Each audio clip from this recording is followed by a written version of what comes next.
తెలంగాణ రాష్ట్రాన్ని సాధించిన కేసీఆర్పై కాంగ్రెస్ నేతలు అర్థం లేని విమర్శలు చేస్తున్నారని మండిపడ్డారు బీఆర్ఎస్ లీడర్లు. కేసీఆర్ ప్రాణాలకు తెగించి పోరాడిన యోధుడని తక్కువ చేసేలా మాట్లాడుతున్నారని ఫైర్ అయ్యారు. బీఆర్ఎస్ పార్టీ ఉద్యమంలో రాష్ట్రం కోసం పోరాడినందుకే ఇప్పుడు అధికారం అనుభవిస్తోందన్నారు.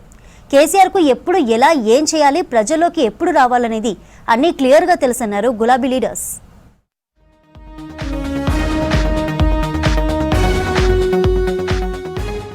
కేసీఆర్ జనాల్లోకి ఎప్పుడు రావాలో అప్పుడే వస్తారన్నారు బీఆర్ఎస్ వర్కింగ్ ప్రెసిడెంట్ కేటీఆర్. మాజీ ముఖ్యమంత్రి కనబడటం లేదని కొందరు అవహేళన చేస్తున్నారని, గోడకు వేలాడదీసిన తుపాకీ కూడా సైలెంట్ గానే ఉంటుందని అన్నారు. కేసీఆర్ అంటేనే సంచలనమన్నారు. కేసీఆర్ది దొంగ దీక్ష అనే వాళ్లకు సిగ్గుండాలని మండిపడ్డారు. కాళేశ్వరం మీద కుట్ర జరిగిందని, మేడిగడ్డను బాంబు పెట్టి పేల్చే కుట్ర చేశారన్నారు కేటీఆర్. కేసీఆర్ గారు సంవత్సరంన్నర నుంచి కనబడతలేడు, వినబడతలేడు, మాట్లాడతలేడని నేను వాళ్ళకు గుర్తు చేస్తున్నా. గోడకు ఏలాడదీసిన తుపాకీ కూడా సైలెంట్ గానే ఉంటది, కానీ తీసినప్పుడు దాని కథ తెలుస్తుంది. గోడకు ఏలాడదీస్తే తుపాకీ కూడా సైలెంట్ గానే ఉంటది, కానీ ఎప్పుడు బయటికి రావాలో, ఎప్పుడు పేలాలో, ఎప్పుడు ఏం చేయాలో ఆ నాయకుడికి తెలుసు. 11 రోజులు చేసింది దొంగ దీక్షన. మరి ఆ రోజు ఇక్కడ రాష్ట్రంలో కాంగ్రెస్ ప్రభుత్వమే, కేంద్రంలో కాంగ్రెస్ ప్రభుత్వమే. దయచేసి దీక్ష విరమించండి అని మీ నాయకుడు, మీ కేంద్ర హోంమంత్రి కదా చెప్పింది. అప్పుడు ఎక్కడ పోయినాయి మీ తెలివితేటలు? తెలంగాణ రాష్ట్ర సాధనలో అమరుల త్యాగాలను చరిత్ర మరవదన్నారు మాజీ మంత్రి హరీష్ రావు. సిద్దిపేటలో దీక్షా దివస్ సందర్భంగా రూరల్ పోలీస్ స్టేషన్ నుంచి జిల్లా పార్టీ ఆఫీస్ వరకు బైక్ ర్యాలీ నిర్వహించారు. బైక్ ర్యాలీలో పాల్గొన్న మాజీ మంత్రి హరీష్ రావు అంబేద్కర్, జయశంకర్ విగ్రహాలు, అమరుల స్తూపానికి పూలమాలలు వేసి నివాళులర్పించారు. ఎమ్మెల్యే క్యాంప్ ఆఫీస్ దగ్గర దీక్షా దివస్ స్మారక పైలాన్ ఆవిష్కరించారు.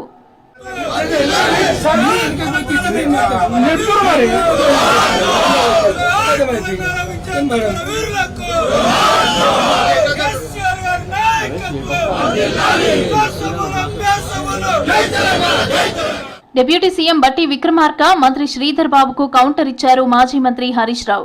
విద్యుత్ పై అసెంబ్లీ సాక్షిగా ప్రభుత్వం విడుదల చేసిన స్టేట్ పవర్ సెక్టార్ శ్వేతపత్రం, ఇటీవల విడుదల చేసిన clean and green energy policy 2025, ఇప్పుడు పీపీటీలో ప్రదర్శించిన విద్యుత్ గణాంకాలు ఒకదానికొకటి సంబంధం లేకుండా ఉన్నాయని ఆరోపించారు.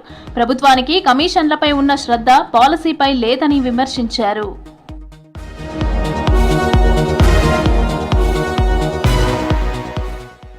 2009 నవంబర్ 29 నుంచి డిసెంబర్ 11 వరకు జరిగిన కేసీఆర్ దీక్షా దివస్ చరిత్ర ఉన్నంతకాలం గుర్తుండిపోతుందని అన్నారు బీఆర్ఎస్ ఎమ్మెల్సీ దాసోజు శ్రవణ్. ప్రాణం పోయే పరిస్థితి వచ్చినా కేసీఆర్ వెనక్కి తగ్గకుండా తెలంగాణ కోసం పోరాడారని అన్నారు దాసోజు శ్రవణ్.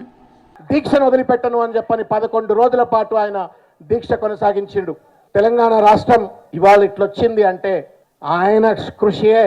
ఆయనతో పాటు మనం అందరం సైనికులు లెక్క రాముడి వెంట వానరులు ఎట్లయితే రావణ యుద్ధంలో ఎట్లయితే పనిచేసిండ్రో మనమంతా వానరుల లెక్క ఆయన వెంబడి పనిచేయచ్చు, కానీ రాముడి లెక్క ముందు నిలబడ్డేటువంటి ఒక మహానుభావుడు కేసీఆర్ గారు. ఒక యోధుని దీక్ష, అమరుల త్యాగం యావత్ తెలంగాణ జాతికి మేలుకొలుపైందన్నారు జాగృతి చీఫ్ ఎమ్మెల్సీ కవిత. ఒక యోధుని దీక్ష ఐక్యత గీతమై ఉద్యమ స్ఫూర్తిని నింపి తెలంగాణ ఉద్యమాన్ని విజయపథం వైపు నడిపిందన్నారు. రాష్ట్ర సాధనకు దారిదీపమైందంటూ దీక్ష దివస్ సందర్భంగా ఎక్స్ లో పోస్టు చేశారు కవిత. భౌగోళిక తెలంగాణ సాధించామని, సామాజిక తెలంగాణ సాధిస్తామన్నారు.